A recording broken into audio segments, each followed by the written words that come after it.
Hollywood অভিনেতা Johnny ডেপকে স্বাগত জানালো আর্জেন্টাইন ভক্তরা। চলতি সপ্তাহে বুয়েন্স আইরেসে পরিচালক হিসেবে জনির দ্বিতীয় ছবি Modi 3 days on the wing of madness এর প্রিমিয়ারে তাকে স্বাগত জানানো হয়।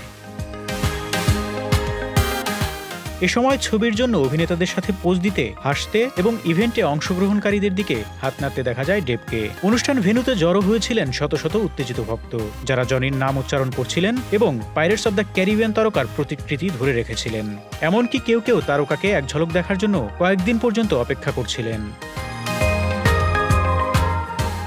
একজন ভক্ত বলেন, আমি 2 দিন ধরে ঘুমাতে পারিনি, কারণ আমি সবকিছু প্রস্তুত করতে ব্যস্ত ছিলাম। আমি তাকে দেখেছি, আমি এটি ভিডিও করেছি এবং এখন আমি শান্তিতে ঘুমাতে পারি।